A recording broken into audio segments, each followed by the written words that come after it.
All right, welcome back to It's Time Picks. We've got UFC Vegas 76, Sean Strickland versus Abus Magomedov. And I actually really like this card, Joey. I think there's a lot of really good fights. I think it's probably going to be probably like a half and half split between decisions and finishes. That's how I feel about it. Um, I'm more on the favorite side of thing. I don't think there's going to be a lot of punts that win, dogs that win on this card. So, how are you feeling about it? As a whole, when it comes to some name brand, some a regular person's not going to know, but degenerates like ourselves, we recognize these fighters. And as a whole, I think for the most part, I know there's five replacements as a whole in this card, but I think for the most part, it should be a good card. Yeah, I agree. So let's jump right into it. We're going to go by the tapology order. And so first up, we have Alexander Romanov and Blagoy Ivanov. I know you were kind of in the middle, not sure yet, so I'll go first on this one. I think after losing two in a row and the last one being a knockout, I think they gave Romanov a relatively easy fight, actually. Ivanov is durable, um, but that's really about it. And all of his UFC fights, he has yet to record a finish. Everything has gone to a decision. Yep. Uh, I think even his loss went to a decision. Yeah, every fight that he's had has gone to a decision. But he is getting up there in age, and I don't think he's really faced a grappling threat like Romanov. Mhm. So I really do see this being take. Well, I guess Rogério de Lima in a way, but not anywhere near the level of Romanov. So No. the way that I see this is that they're trying to get Romanov back on track because he is really he's a fun fighter to watch. He needed to work on his cardio. We didn't get to see that last fight because Volkov kind of just killed Embarrassed the him. shit out of him. So I'm really curious to see how it is this fight. I do think Romanov shoots right away. I think he does muscle him down, and I think he does submit him somewhere in the first round. Okay. Um, if I knew about what Romanov was going to look like at weigh-ins, I think my overall answer would be 1,000,000% on point. But I do agree. I think this is a get right spot for Romanov. I don't like it at all because he can come in looking like a fat slob on the weigh-ins, and then for the most part, I'll give it to what's his name? LaBoy. He has good takedown defense for the most part. He has a sambo background, so he can keep it on the feet. But like I said, he's low volume. He's like I said, for the most part, he hasn't fought a wrestler caliber of Romanov. But the one thing that is going to run me the wrong way, he tried for takedowns against Volkov, and then he quit. He legitimately, they're gonna say he's gas, but he just looked like he quit. He didn't throw no punches. He didn't land any punches. They somehow credited him going 0 for 5 on takedowns. Well, we'll see which Romanov shows up. And they're like, okay, if you can't get past Imanov, you're done. And I don't. And one thing I'll never understand, he came in with the whole title potentially being the next Brock Lesnar, losing two. He gassed against Tabora. Tabora beat him the last two rounds, and then last fight was just embarrassing. So hopefully he comes in shape. I'm probably not gonna touch this fight because I have too many freaking questions. Maybe if he comes in shape, different story. Because his tag is affordable this time. Very, very. Very affordable. And I think ownership is going to depend on maybe the weigh-in. If he looks good, I think he's going to be high owned. If he looks bad, I think people are going to try to fade away from this fight because Imavov doesn't finish nobody. So for now, it's a fade for me, but it's a slight lean towards Romanov until I see the weigh-ins. All right, so we'll make your official pick Romanov because it's going to be 1-0 anyways. Hope so. Next up, we have a fight that I'm actually really interested in. Ivana Petrovic and Luana Carolina. And what do you got for this one, Joey? So Petrovic is making her debut. She's slightly well-rounded, but she does prefer the grappling from what I see. And Carolina, I say this about her record to me is deceiving to an extent. Besides getting knocked out by Meatball by that insane spin, she had a decent competitive fight with Joanna Wood. Some people say it could have went either way, but I did score it to Wood. I think this is gonna be a styles of fight. If Petrovic can get the fight to the ground, which from my seeing her takedowns ain't the best. It's still improving because she's young. She's more of them old school where she wants to hug you and pretty much try to slam you old school Matt Hughes style. I don't know if that works nowadays, but we'll see if it does. But for the most part, Carolina does have good takedown defense. And if it stays standing for 15 minutes, I think Carolina's going to piece her the hell up because I don't think her striking's fluent at all. My slight lean is Carolina. I think she can keep it on the feet. You've seen everyone else she's won against. They try to take her down. She doesn't get taken down. And if won a few times she does get taken down, she hops right back up and starts using her volume striking. I think this fight could be close. And usually for debuters that are high, I every time I've tried going for a debuter at high, they choke. So maybe I'm going with the method of, okay, I'll go with the woman with the UFC experience, and I'm going with Carolina. I don't disagree with you, but I did go and watch every fight that I possibly could, and I completely disagree with you. On which Uh, behalf? huh? On which behalf? And Petrovic's striking. I watched specifically the first or her last two fights when she ended up submitting or winning by submission in both of those. Her striking looked really quick and much improved compared to when she first started. She also has a really dangerous ground and pound game. So without Carolina, like, okay, so Carolina's experience is what will carry her to a win in this fight, if she does. But I see Petrovic just destroying her. She's the bigger fighter. She should control where this goes. I think this is one of those fights where you say Carolina or Carolina, just your experience is not going to carry you in this fight, and she's going to be dropped real quick. I So just know I that got, Petrovic outside the UFC is getting a lot of noise. But I oh just yeah, think because if you look at levels, grappling, definitely Petrovic. Since her age, can she always grow in her striking? Yes. But if you're telling me right now she's like screw my grappling, I'm going to strike for 15, then to me I think I'd slightly give Carolina. But I think it'll be a really really close fight, and I would give the power to Petrovic as well. yeah, she So does have I the power. the only way that Carolina wins this fight is if it goes to a decision and she's got volume, because I think all the damage is going to come from the Petrovic side. I can do that. She's a really dangerous fighter, um, and I think everybody's about to see that. So I'm really looking forward to this fight. But that will be the first one that we are split on. So that was one of your dogs, huh?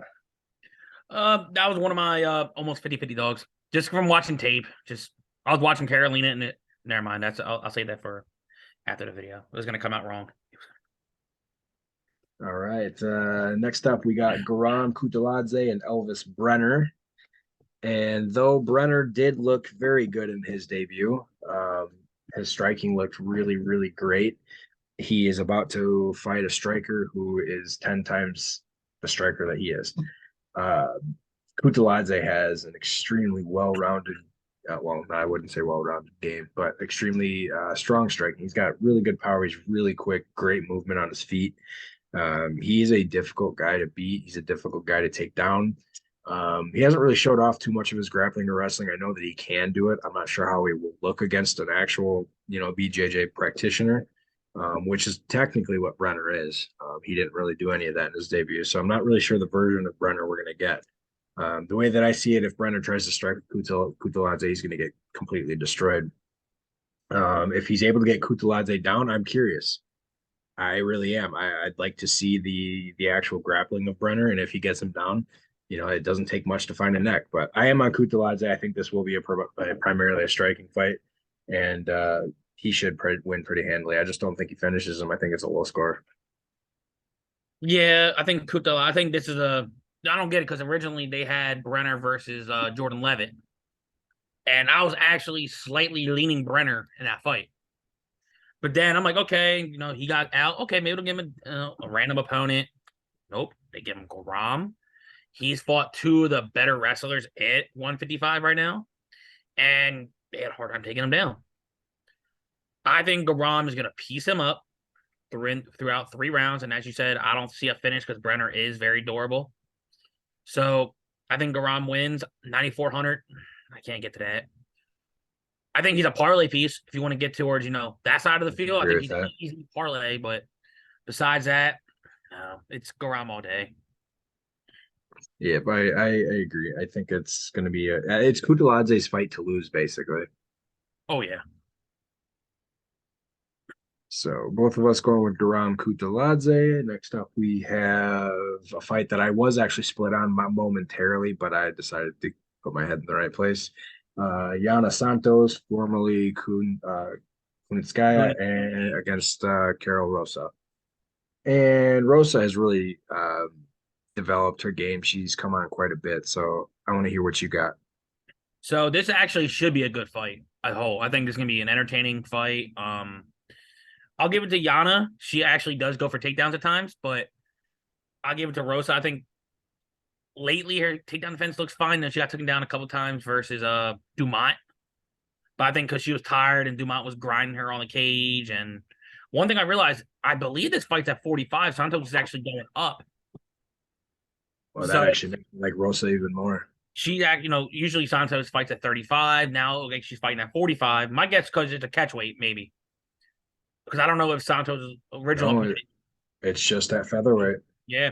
Because I don't know if Santos was Oh, originally fighting at 35, but I guess now Rosa came in, they agreed to 45 maybe. But I do like Rosa. I think she's actually the better volume striker, even though Santos, correct. she needs to find her rhythm a little bit until she gets into her strikes.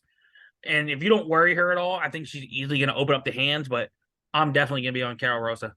There's a lot of reasons I moved to Rosa. I remember watching the Santos fight before she got married, and I was really impressed with how she had looked against some fighters.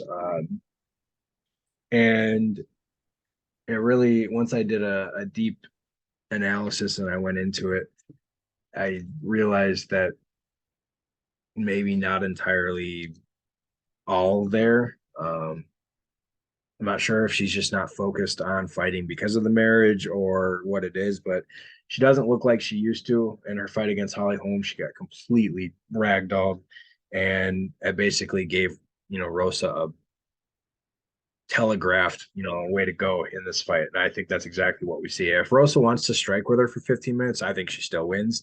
But the path that she should take is take her down and just beat the shit out of her on the ground. But either way, I like Rosa in this fight. I think she wins relatively easily, unless Santos comes out and looks like she once did, which Yep. it can happen. And Rosa is also, she's getting up there in age as well. I think she's what 34. No, Rosa's 28. She's young. Rosa's younger. Who am I thinking of? I don't know. But either way, yeah, Rosa's got a lot going for her. I think Santos is like 34, 33. Um, and yeah, I think she dominates this fight. I think she's in a really good spot. And this is a big win spot for her. All right. Next up, we have Joe Anderson, Brito, and Weston Wilson. I have Brito all day, but for people that don't know, Wilson is a finishing machine against lower level competition. He is 16 for 16, I believe it is. Yep. He's great. He is a great fighter for the amateur level, or lower tier fights, whatever you want to call them. This is a massive step up in competition, and Brito has some ridiculous power. I think Wilson will walk right into one. Yep. And either be dropped and submitted or just completely knocked out. So I like Brito, and I like Brito in everything in this one. I like him in cash and GPP because I do think that he wins in the first round. And this could be one of those fights where it ends in 60 seconds or he gets a knockdown, maybe two, and a ton of strikes and goes over 110, 120 either way. So I love Brito in this fight. Yeah. I can't even disagree with that. I'm all over Brito as well. His style is just absolute filthy. One thing I do give Winston, he is a good grappler, so the only chance he's going to win, he better try to snatch a neck or. But ideally, I know he trains with Wonder Boy in South Carolina, and he shows his little bullshit karate stance, leaves his hands all low. I'm like, okay, leave your hands all low and get yourself hit with a nice overhand to your chin, and you fold like a lawn chair. And I don't see. I'll be shocked if he gets past the first round. I think if Brito wants to make this easy, rock him or just take him right down and submit him. He can do what the hell he wants to him. All right. Both of us going with Joe Anderson Brito. Next up, we have the return to the UFC for Kevin Lee, and he does not get a good matchup. he actually gets a very not good matchup, and in Renat Fakhretdinov, Packardino. Fakhretdinov. Um, I've never really been a big fan of Kevin Lee, so I'm gonna let you go first. One thing, look, I know Kevin Lee just came back from a win, but it's against old, slow down Diego Sanchez, who I'll always be a fan of, but this is a bad fight. I thought originally he was coming back and maybe going back down to 155. I did not expect him to come back and go ahead and fight at 170.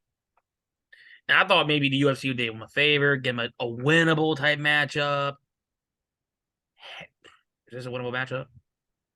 No. I think Fackerdean's going to do whatever he wants to Kevin Lee. If he wants to make it easy, it wouldn't shock me if he tries to throw the hands, change levels, ground and pound him, or control him, similar to what he did to Brian Battle. But I do give to Kevin Lee, he does have good wrestling. Maybe he'll stuff the first one. Who knows? But I think Fakhretdinov's going to steamroll Kevin Lee. I'll tell you right now, I wouldn't be mad if it goes 3 and he racks up like 5, 6 takedowns, a bunch of control time like he did against Brian Battle, and just absolutely beat the dog piss out of him. He's one of my favorite things. Yeah, I agree, and I think he was only like 8,800 or something like that. Yep. I definitely thought he was going to be in the 9Ks. He's not, and it's probably because of the name that he's fighting. And Kevin Lee, I mean, he left the UFC for a while because he was just getting his ass kicked by everybody. Like you said, he went out to Eagle. He beat an aging Diego Sanchez. Guy's over 40 now. So, I mean, that's whatever. We're not Fakhretdinov is just an animal. He doesn't stop moving. He doesn't stop shooting. He doesn't stop striking. This guy is a beast.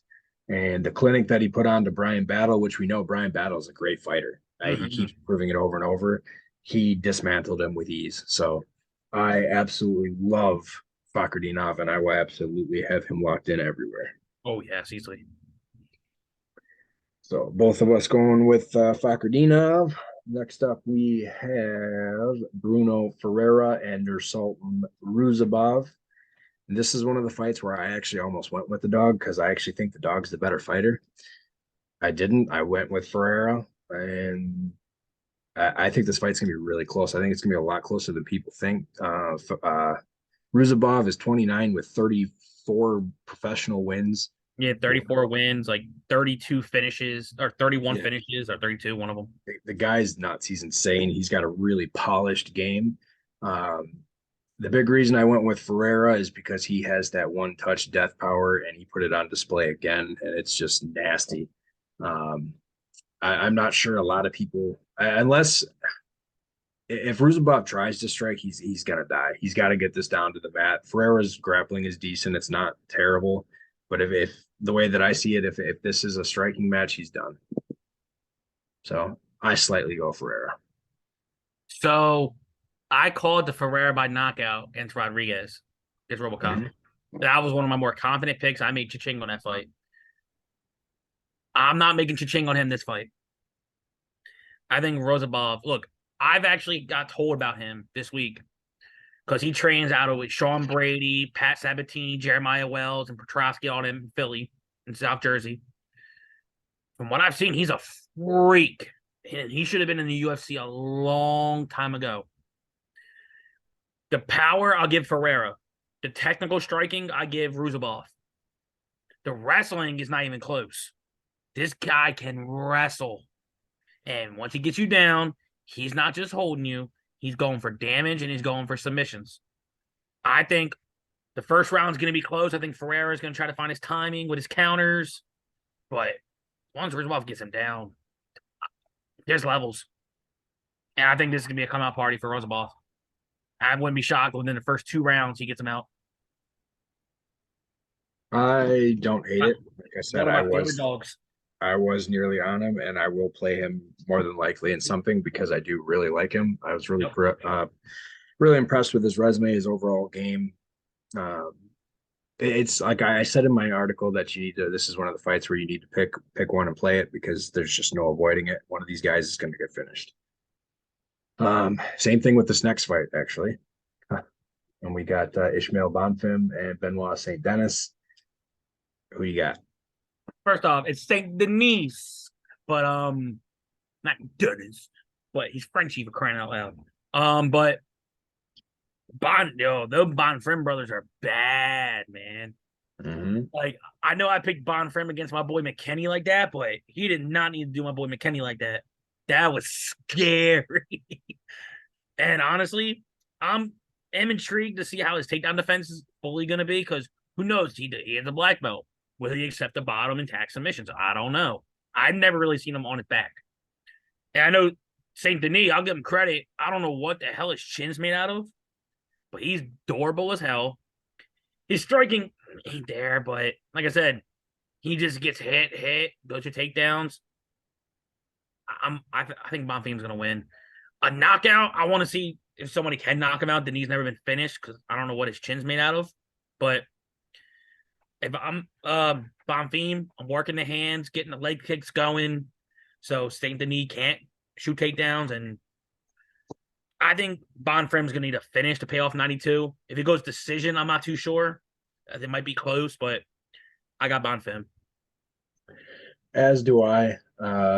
Both these guys are big power strikers. Both of them like to finish. Both of them have really good games.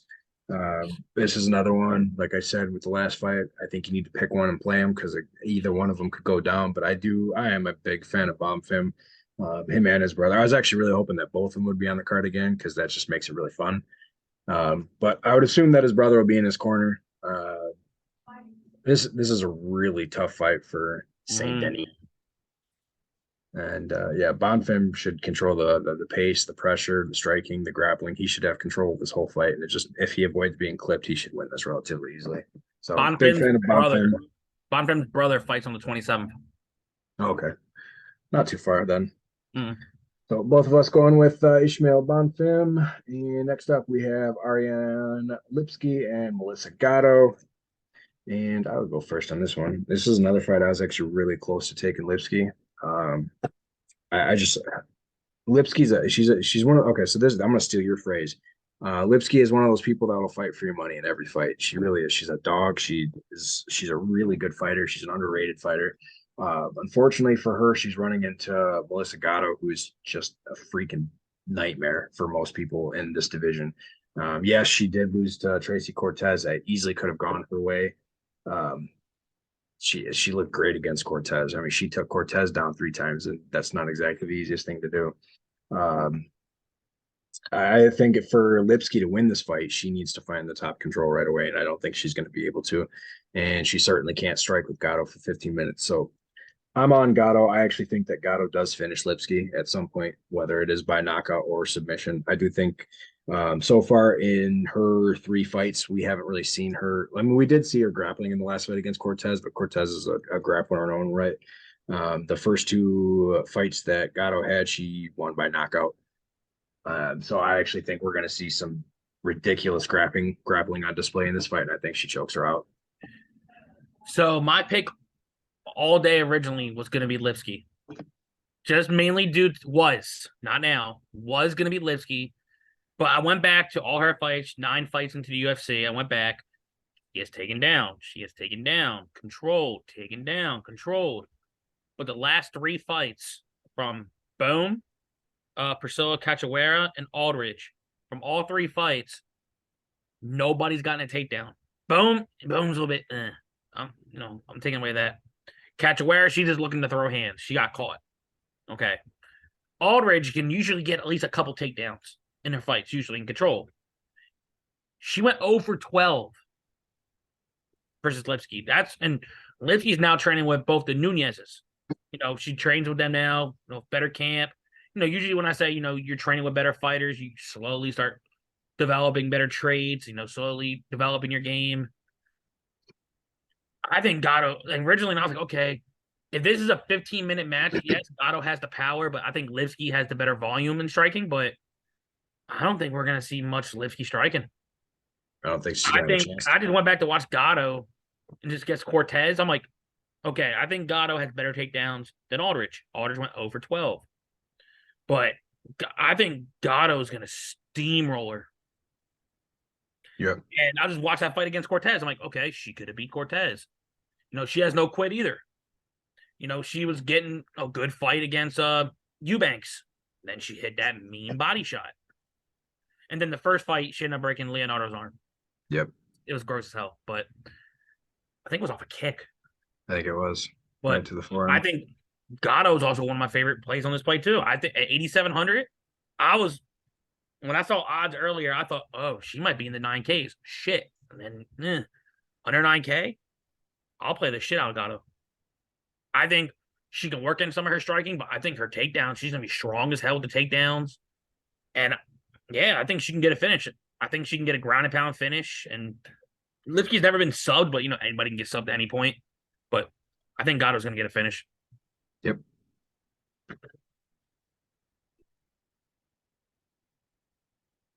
So easy enough. Both of us go with Gatto. She has actually. I think she should be. She should be a sneaky play on this. I don't think she's going to be high owned, and she probably should be. She's hit all my hand builds so far. Oh, yep. Big fan of Gatto. Really like her in this one. Next up, we got Max Griffin and Michael Morales, and I actually, yeah, I'll go first. I almost took Griffin, and there's there's a few reasons for it. So we're all big fans of Morales. He's a really, really good, clean, crisp fighter. He's got an excellent game. He's looked excellent in both of his 2 UFC fights and on the Contender Series. And he gets a step up every time. So now here's, I guess I wouldn't really say Griffin's better than Fugit or Giles, but I would. Here's another fight for him. The big difference in this fight is that Griffin has a lot of experience. And he also has an ironclad chin. He's only been finished or knocked out. Well, actually, I think it is only finished. He was knocked out one time. Everything else has been decision losses for him. So I think that this is going to be a bigger test for Morales. And then the test would be more cardio wise and IQ late in the fight. And I do think that he's going to get the win. I'm not sure that he wins by knockout in this one. I really don't. Griffin is a really smart fighter, and I think he does enough to avoid being knocked out. He could be choked out. I could see that happening if, for some silly thing, but I see this going 15 minutes. I don't see it hitting value unless Griffin wins. But yeah, I think this fight is a lot closer than people think it is. Morales, like I said, he's an excellent fighter. He's a really good prospect. He's got a lot going for him, but this should be a big test in terms of cardio and volume. So I'm on Morales. It's not my most confident pick, but that is where I'm at. So I'm also Morales, but one thing I'll say, I think Griffin is a step up higher than the other two opponents. Because think about this. He is a split decision from Magny because he beat Means in a good fight. Take away that split. Yeah, take that split and put it to Griffin. He beats Means. He's probably not even fighting Morales. And he's probably damn near close or at least ranked 15. Because Magny's ranked in top 15. So think about that. He gets a win over Magny, beats Means. He's probably ranked 14, 15 at best. So honestly, this type of fight Morales is definitely bigger than what people are saying. Because I think you beat Max Griffin, who's probably ranked between 16 to 20. If I had to go by pure rankings on top of my head, you can't see that far, but I'm guessing. I think he gets one more fight and he's close to top 15. Right now, he's ranked 27 in welterweights. You said he's ranked 27? That's a crime. But yeah, Max Griffin, he's a tough guy. He's well-rounded. He's definitely going to test Morales' cardio. And I think the first round and a half is going to be good. I think it's going to be action-packed. I think they're both going to have successful times on their takedowns. And as a price tag, I'm not paying $9K for Morales because I think this is a big test for him. I think he'll probably get a decision finally. And that's how usually Griffin loses, by decision. So I think it's going to be a close fight. I do too. I will say that Morales did go into round 3 with Fugit. Didn't start to look like he was gassed or anything, but I think it was starting to wear on him a little bit. But yeah, we'll see. Both of us going with Michael Morales. Next up, we got Damir Ismagulov and Grant Dawson, and you are definitely going first on this one. Oh, fuck you. Usually, I've been a big Damir guy. I've been a big Grant Dawson, so I'm not happy with this matchup on whole, but on paper, it looked like it should be a good fight. I think it's honestly a clash of styles. Demir's the better striker, and it's not even close. Grant Dawson is a good wrestler, good BJJ, a very good finisher. 17 out of his 19 by finish, so that's always great to see. If I told you the first whole beginning of this week I was going Demir, but my only one question was, I didn't like, for one, he really didn't go against many other good grapplers per se until he ran against Armin. And Armin ragdolled him like he stole something. And Like I I was on told you he was Demir. going to. I was on Demir. Because I thought, for the most part, Demir showed good takedown defense. I'm like, okay, just use your uppercuts, use your underhooks. He didn't do any of it, and he got ragdolled for 15. Yep. You're And welcome. I'm not going to say this. I don't think Dawson's the pure wrestler of Armin, but he's the better grappler than Armin. And it's not even close. Absolutely. And he's Absolutely. stronger. I mean, personally, I think he's almost stronger. Strength, wrestling. Oh, he's definitely stronger. Different. If you're talking about different, wrestling, grappling strengths, this could be different, but I'm going Dawson. This is the one that I had the hardest pick on besides the first fight. I think Dawson, the only thing that scares me is if, beginning of the fight, Demir's, maybe might work in some light kicks, try to control the overall shooting of Dawson. But I think Dawson's going to try to come in, work in his overhands, shoot levels. Look, he may not even get the first takedown. He may not get the second takedown. But one thing I like about Dawson, he chains his takedowns. He doesn't stop. He'll go for one position, other position, this position, until he gets you down.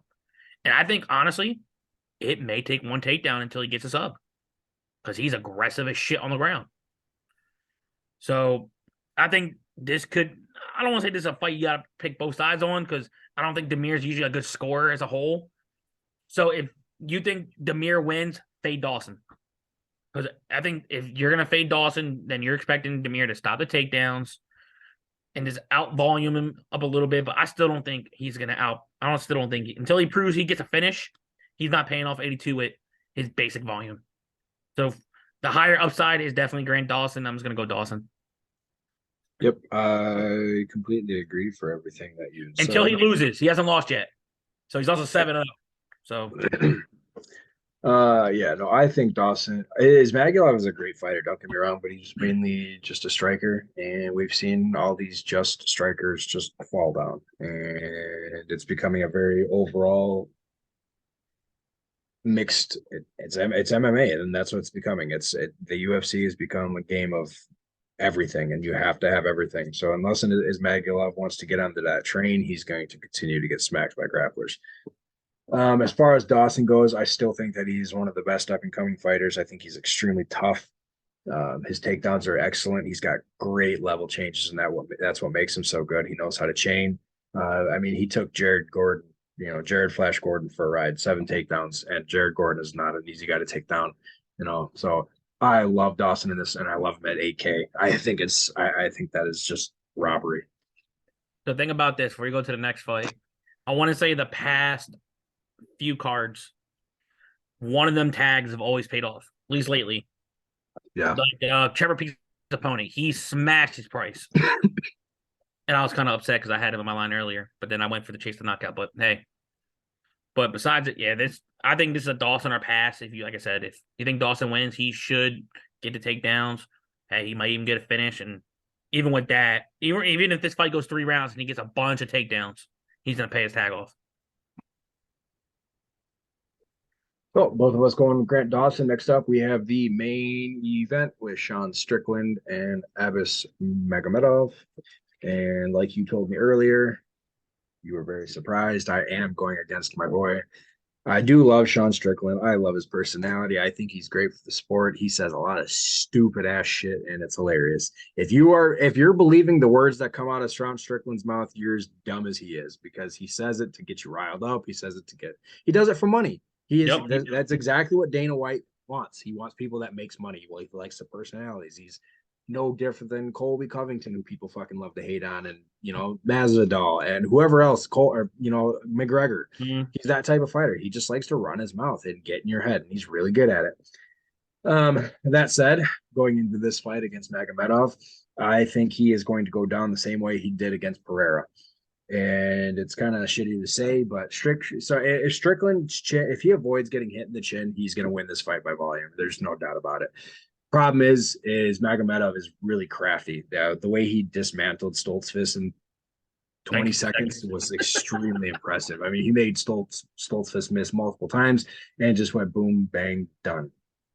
I think we see more of Magomedov's game in this one.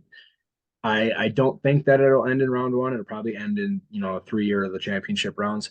I do think that he eventually knocks him out though, and if he really wants to, he can take it to the ground where he can grapple with him. But I think that we're going to see a showcase of striking in this one. I think Magomedov strikes him up or knocks him out.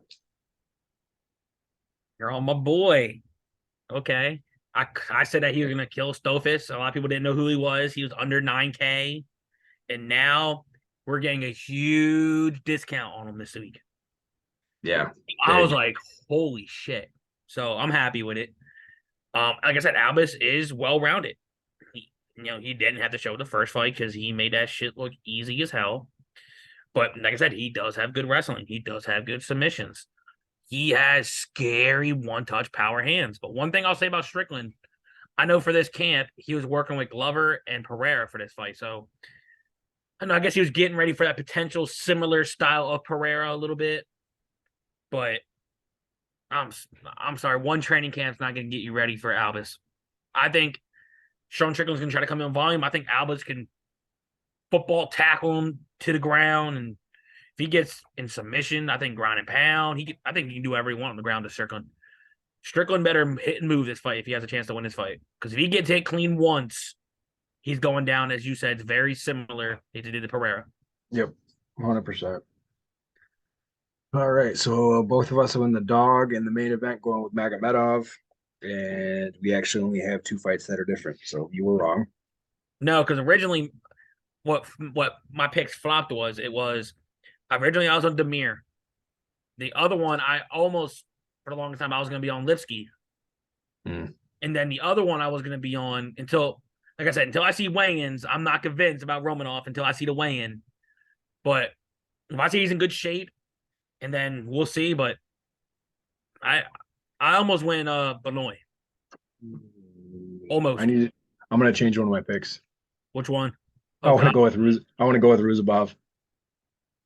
Oh, now you want to go with my fucking Philly guy, Rosabov? Dude, he's 6'5". Yeah, he's big as shit. Holy crap. He's big as shit. How is Ferreira gonna get in there? Well, he got in against RoboCop, and RoboCop's like 6'3". Yeah, but we called that one. Yeah, that is true. I called that one first. You get that right. I don't know. We'll have to go watch it. No, I know you did. I made freaking bank with that though, but yeah, dude, Rosenbach. I seen him next to like Joe Pfeiffer, who's a big 85er. He made Pfeiffer look small. Okay, yeah, that kind of changes things a little bit. Like I told you, I was already pretty much on him. Man, that's tough. I already said my pick. My pick will be Ferreira, but damn, I did not realize that he was 6'5". How did I miss that? Here you go. Wow. Right, no doubt. Well, alrighty. So that wraps that up. I'm gonna lock in Fakhretdinov. It seems easy, but and then I think we both can agree that our favorite dog is Magomedov, unless you want to go with Ruzabov. I knew I was gonna be on Albus the whole freaking time. Once I saw the fight, I told you were like, ooh, but I think Razabolov's gonna do whatever he wants with Ferreira. Like I'm trying to get different for dog wise. I think he's gonna do whatever the hell he wants with Ferreira. As long as he doesn't get touched and do something stupid, I think he does whatever he wants to him. It's definitely quite possible. I'm not gonna disagree with that. Somebody told me at his gym, his attitude and mindset. I seen one of his fights where he dominated, but somebody told me his mindset when people train with him is scary because he acts like he's Chimaev. He comes in there like before he enters the gym. Apparently, he's like the nicest guy. Doesn't talk much English because he has a translator with him the whole time. Nicest guy, but when he gets in the mat, he tries to manhandle people. Damn. And does what he has to do. Like I said, I'm putting money in my mouth. I'm putting money on him to win. I'm grabbing his finish prop. I'm locking him into my line. So who's your okay? So since we did our our overall underdog, who would you say? You said Fakhretdinov's your one favorite guy you're locking in. Mm-hmm. Okay, so you took mine, dick. I'm going Gatto. I like that too. Like, honestly, I think only fighter I got, like, I'm not really trying to touch the 9K range except for really Brito, but as a whole, I can see where some of the other 9Ks don't pay off, and the 8Ks and the mid sevens just go ahead and smash value.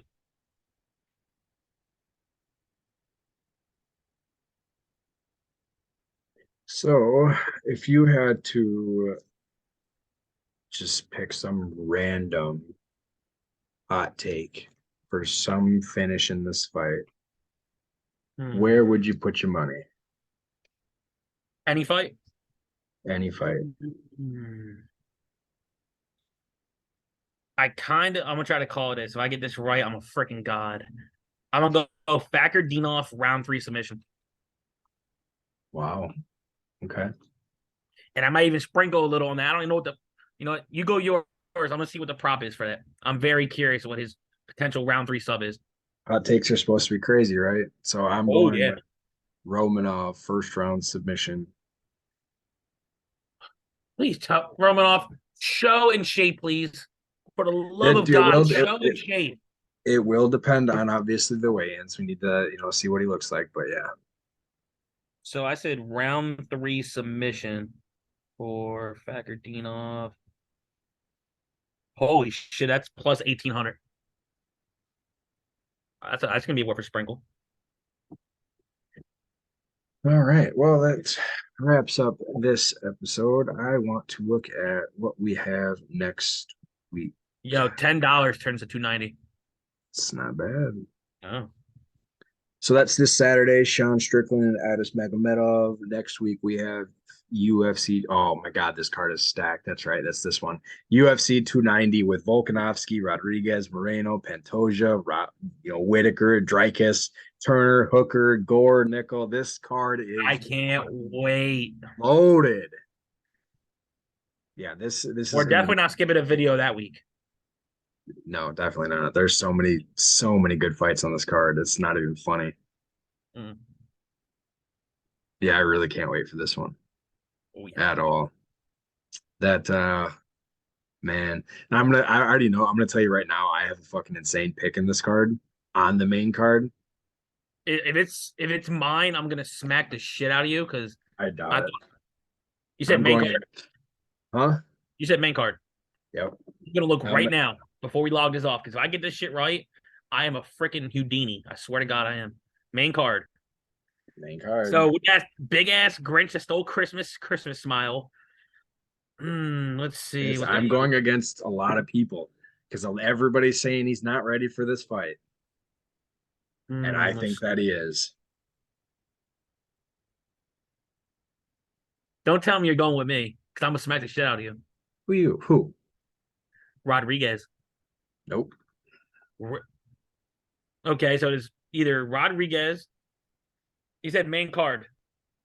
Don't tell me you're going Duplessis. I'm going to South African Duplessis, baby. No, so I don't hate that necessarily. I don't hate that necessarily because I wouldn't mind seeing him promo it up with Adesanya. I wouldn't mind that, but dude, you know where my heart is with Whitaker. I can't. That's one fight I just can't do it with. I know. But I've been on Dreykus the entire time he's been in the UFC, and I ain't gonna stop. So have I. But I just can't do it against Bobby Knuckles. Like, knowing me, he'll probably catch Bobby Knuckles late in the second, third round. Bro, do you see what his odds are right now for him? For Whitty? No, for plus 300 for Duplessis. Yeah, that sounds about right. Dude, if any prop comes out, you better go out of state and put a bet in. That's all I'm gonna tell you. If you really going Duplessis, but yeah, but we'll save that for next week after some research and all that good stuff. That wraps up this card. Unless you got anything else, Joey. No. All righty. Well, as always, thanks for watching, and we will catch you next week.